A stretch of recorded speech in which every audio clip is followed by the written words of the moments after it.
قرآن کریم یہ اللہ رب العزت کی وہ عظیم کتاب ہے جو قیامت تک آنے والے انسانوں کے لیے ایک ہدایت نامے کا درجہ رکھتی ہے۔ اس کتاب کو پڑھنے والا، اس کو سمجھنے والا سیدھے راستے پر چلتا ہے۔ قرآن کریم کو جگہ جگہ فرمایا گیا کہ یہ مومنین کے لیے ہدایت کی چیز ہے، اور کچھ جگہوں پر فرمایا گیا کہ سارے عالم والوں کے لیے ہدایت کی، رہنمائی کی اور راہبری کی چیز ہے۔ یہ قرآن کریم اللہ تعالی کا وہ زندہ جاوید معجزہ ہے کہ دنیا کے پاس جس کی مثال نہ پہلے تھی، نہ آج ہے اور نہ آئندہ چل کر ہوگی۔ آج سے 1450 سال پہلے جب نبی اکرم صلی اللہ علیہ وسلم پر قرآن کریم نازل ہو رہا تھا، اتر رہا تھا، اس وقت کچھ منکرین نے نبی اکرم صلی اللہ علیہ وسلم کے دشمنوں نے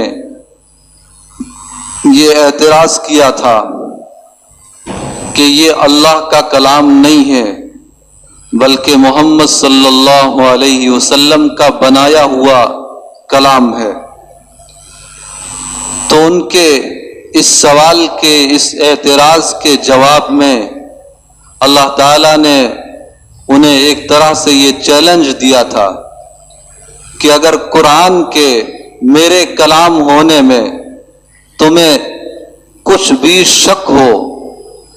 تو پھر تم بھی اس جیسی یہ کتاب بنا کر لے آؤ۔ محمد بھی تم جیسے انسان ہیں، اسی دنیا میں رہتے ہیں، وہی کھانا پینا، وہی چلنا پھرنا، وہی دنیا کی دوسری ضرورتیں جنہیں تم پوری کرتے ہو، جو تمہیں پیش آتی ہیں، وہی ضرورتیں محمد صلی اللہ علیہ وسلم کے ساتھ بھی لگی ہوئی ہیں۔ ان کا خالق بھی اللہ ہے، تمہارا خالق بھی اللہ ہے۔ اگر تم یہ کہتے ہو کہ یہ محمد نے جو ہم جیسا انسان ہے یہ کلام خود بنایا ہے، اللہ کا بھیجا ہوا، اللہ کا بنایا ہوا کلام نہیں ہے، اگر تم یہ بات کہتے ہو تو پھر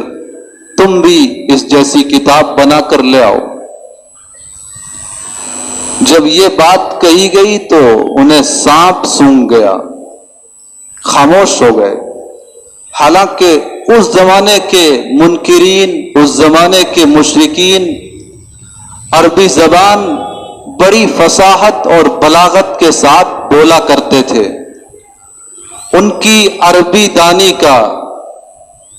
ان کی زبان دانی کا، ان کی فصاحت اور بلاغت کا پوری دنیا میں شہرہ تھا۔ انہیں اپنی زبان دانی پر، اپنی زبان کی فصاحت و بلاغت پر اتنا ناز تھا، اتنا غرور اور فخر تھا کہ وہ اپنے مقابلے میں باقی دنیا کو گنگا کہتے تھے، کہ باقی دنیا زبان دانی کے لحاظ سے، فصیح و بلیغ زبان میں بات کرنے کے لحاظ سے دنیا کے لوگ تو ہمارے کہیں مقابلے میں ہے ہی نہیں۔ اور حقیقت بھی یہی تھی کہ عربی زبان پر انہیں اعلیٰ درجے کا عبور حاصل تھا۔ جس طرح ہم عام طور سے بات کرتے ہیں، وہ اپنی آپس کی بات چیت اشعار میں کر لیا کرتے تھے۔ ایک عام زبان میں بات کرنا اور اسی عام بات کو، ہر بات کو شعر و شاعری میں لا کر کہنا بہت فرق ہوتا ہے۔ تو عرب کے وہ منکرین جو نبی اکرم صلی اللہ علیہ وسلم کے زمانے میں تھے، اور جنہیں قرآن کے اللہ کی طرف سے ہونے پر اعتراض تھا، ان کی زبان کا یہ عالم تھا کہ اشعار میں بات کرتے تھے، لیکن جب قرآن نے یہ چیلنج دیا تو خاموش ہو گئے۔ پھر ایک دوسرے مقام پر کہا گیا کہ تم قرآن کریم کی صورتوں میں سے کسی ایک صورت جیسی کوئی صورت بنا لاؤ، لیکن اس کا بھی جواب نہیں بن پڑا۔ تو پھر آخر میں کہا گیا کہ اس جیسی 10 آیتیں بنا کر لے آؤ، لیکن ان سے اس کا بھی جواب نہیں بنا۔ یہ اسلام کے پیغمبر اسلام کے حق اور سچ ہونے کی وہ دلیل ہے جو 1450 سال سے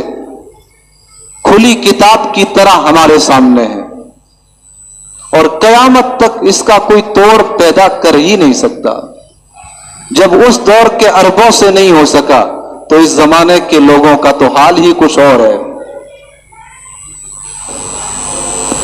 تو یہ وہ کتاب ہے جو اسلام کے پیغمبر اسلام کے حق اور سچ ہونے کی زندہ جاوید دلیل بھی ہے، اور ساتھ ہی جو لوگ اس کو پڑھتے ہیں، سمجھتے ہیں، تفسیر قرآن کے حلقوں میں شرکت کرتے ہیں، دلچسپی لیتے ہیں، اللہ تعالیٰ اس کی برکت سے انہیں سیدھا راستہ دکھاتا ہے۔ اور جو اس کتاب ہدایت سے جتنا دور رہتا ہے وہ اتنا ہی زیادہ گمراہی کی طرف جاتا ہے، غلط راستے کی طرف جاتا ہے۔ اس لیے ہمیں اس زمانے میں قرآن کریم کی تلاوت کے ساتھ، اس کی تفسیر کے ساتھ، اس کے سیکھنے سکھانے کے ساتھ اپنے رشتے کو بڑھانا چاہیے۔ اپنے زندگی کے فارغ لمحات کو، خالی اوقات کو قرآن کریم کے سیکھنے اور سکھانے، سمجھنے اور سمجھانے کے طور پر استعمال میں لانا چاہیے۔ یہ اس وقت کی ایک بہت بڑی ضرورت ہے۔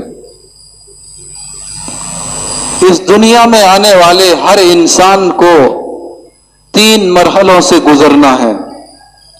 ایک تو یہی دنیا کا مرحلہ جس سے ہم اس وقت گزر ہی رہے ہیں، دوسرا قبر کا مرحلہ، اور تیسرا آخرت کا مرحلہ جو ہمیشہ ہمیشہ کا مرحلہ ہے۔ اللہ کے نبی صلی اللہ علیہ وسلم نے اپنی الگ الگ حدیثوں میں یہ فرمایا ہے کہ ان تینوں ہی مرحلوں میں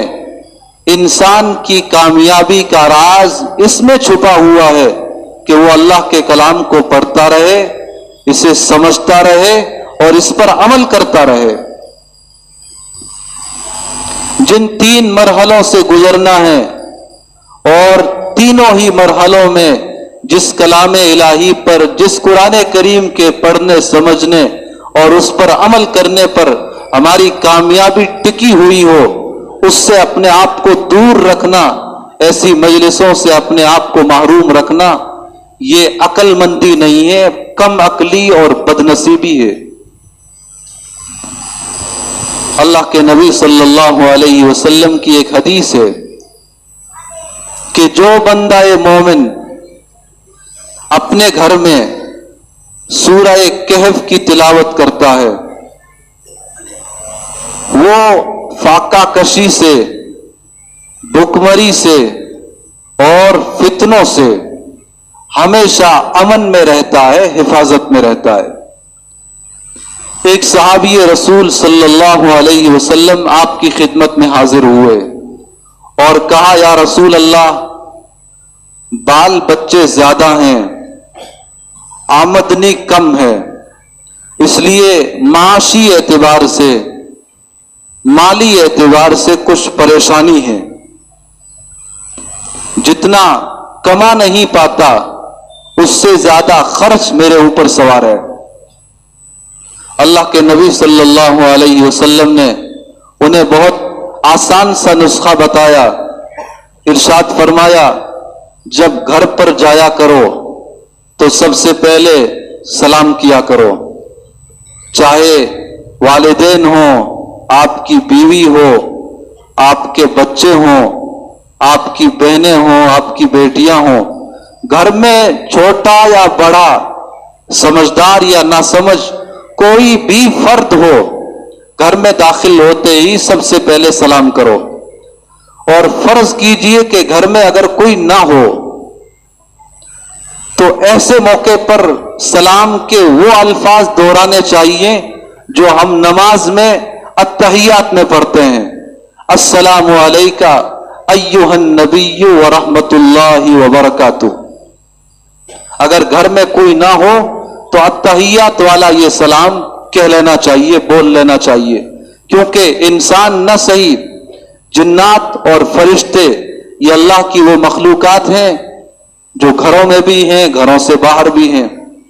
تو انسان نہ ہو تو اللہ کی دیگر مخلوقات اس کے سلام کا جواب دیتی ہے. تو سب سے پہلے گھر میں داخل ہوتے ہی سلام کرو. نمبر 2، سلام کے فوراً بعد دوسرا کوئی کام کرنے سے پہلے قل هو اللہ احد اللہ الصمد لم یلد ولم یولد ولم یکن لہ کفوا احد، سلام کے فوراً بعد اس سورت کو پڑھ لو جس میں مشکل سے 15 سیکنڈ لگتے ہیں. اس کے بعد اپنے جائز کام کرو، جائز ضرورتوں میں لگ جاؤ. تو وہ صحابی کہتے ہیں کہ میں نے اللہ کے نبی صلی اللہ علیہ وسلم کے بتائے ہوئے اس نسخے پر اسی دن سے عمل شروع کر دیا کہ جب بھی گھر میں جاتا سب سے پہلے سلام کرتا، اور سلام کے فوراً بعد قل هو اللہ احد یہ مکمل سورت ایک مرتبہ پڑھ لیتا، اور اس کے بعد اپنا کام کرتا. جن دن میں یا رات میں جتنی مرتبہ اور جب بھی میری گھر میں انٹری ہوتی، حاضری ہوتی، تو میں اس نسخے پر عمل کرتا. ثواب کا ثواب اور فائدہ کا فائدہ. وہ صحابی فرماتے ہیں کہ کچھ ہی دن گزرے تھے، اللہ تعالیٰ نے اس نبوی نسخے پر عمل کی برکت سے میری غریبی، میری مفلسی تو دور کی ہی تھی، میرے ساتھ ساتھ میرے اڑوس پڑوس میں جتنے غریب غربا تھے اللہ تعالیٰ نے ان کی غربت کا بھی خاتمہ فرما دیا. تو یہ دنیا کا مرحلہ جس میں دنیا کی جائز ضرورتیں انسان کے ساتھ لگی ہوئی ہیں، اس نسخے پر اگر عمل کیا جائے، سلام اور اس کے بعد قل هو اللہ احد، تو دنیا کی جائز ضرورتیں بسہولت انسان پوری کر لیتا ہے. دوسرا مرحلہ قبر کا ہے جس سے ہر انسان نے گزرنا ہے. اللہ کے نبی صلی اللہ علیہ وسلم ارشاد فرماتے ہیں کہ جب بندہ مومن، سچا مومن اس دنیا سے رخصت ہوتا ہے، انتقال ہوتا ہے، ابھی تدفین کا مرحلہ نہیں آتا، اس کے اعزاء اقربا غسل دینے کے بعد اسے کفن دے رہے ہوتے ہیں، ٹھیک اسی وقت ایک بہت خوبصورت چہرے کا حامل انسان، اللہ کی مخلوق اس کے کفن کے اور سینے کے بیچ میں جگہ لے لیتی ہے، بیٹھ جاتی ہے، اور اسی حال میں یہ میت قبر تک پہنچتی ہے. تدفین کے بعد جب کرامن کاتبین حساب کتاب لینے والے فرشتے منکر نکیر وہ آتے ہیں اور اس شخص سے جو کفن کے اور سینے کے بیچ میں اب تک جگہ بنائے ہوئے ہیں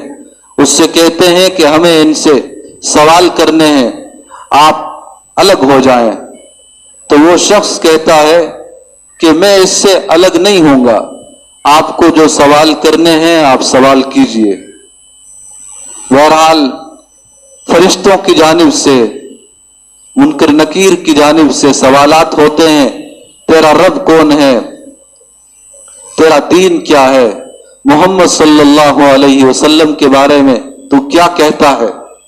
اور وہ ان تینوں کے سوالات، ان کے جوابات بالکل درست طریقے پر دے دیتا ہے. اس کے بعد وہی شخص جو اب تک کفن کے اور اس کے سینے کے بیچ میں جگہ بنائے ہوئے تھا اس میت سے کہتا ہے کہ تو اطمینان سے رہ، میں وہی قرآن کریم ہوں جسے تو مزے لے لے کر دنیا میں پڑھا کرتا تھا، سمجھا کرتا تھا اور اس پر عمل کیا کرتا تھا۔ آج اللہ تعالیٰ نے مجھے تیرا رفیق بنایا ہے، مونس بنایا ہے، غمگسار بنایا ہے، تو ہمیشہ کے لیے بے فکر رہ۔ پھر یہ اوپر کو جاتا ہے ملائے اعلیٰ سے، اس کے لیے بہترین قسم کے بستر کا انتظام کرتا ہے، اور پھر جنت کی ایک کھڑکی اس کی قبر کی طرف کھول دی جاتی ہے، جہاں سے عمدہ قسم کی فرحت بخش قسم کی خوشبوئیں ہمیشہ ہمیش کو آتی رہیں گی۔ تو یہ دوسرا مرحلہ جو قبر کا مرحلہ ہے، اس کی کامیابی میں بھی قرآن کریم کا بڑا اہم اور بنیادی کردار ہے۔ پھر تیسرا مرحلہ آخرت کا مرحلہ، جو ہمیشہ ہمیش کی زندگی ہے،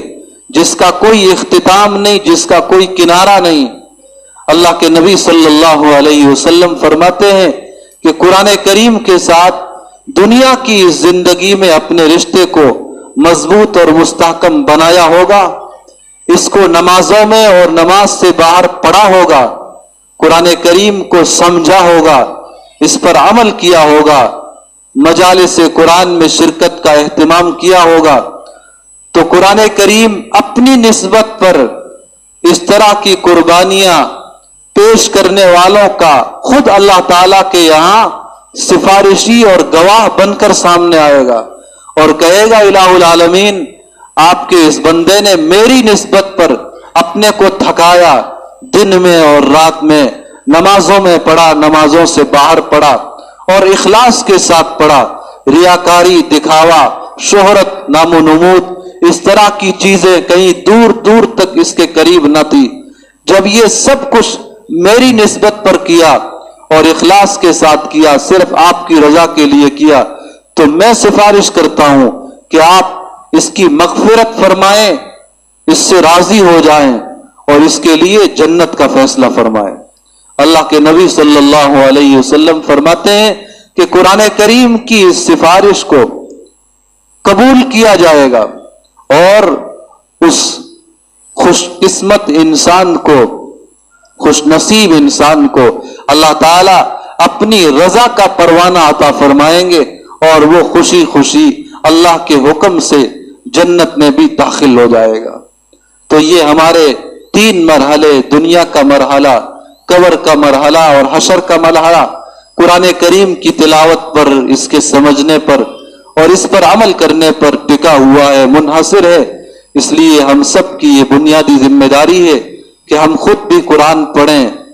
اسے سیکھیں، اس پر عمل کریں اور اپنے بچوں کو بھی قرآن کریم کی تعلیم سے مربوط کرنے کی ہر ممکن کوشش کریں۔ اللہ تعالی ہمیں قرآن کریم کے ساتھ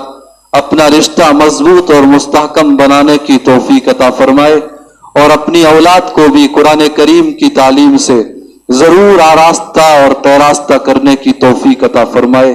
وآخر دعوانا الحمد للہ رب العالمین۔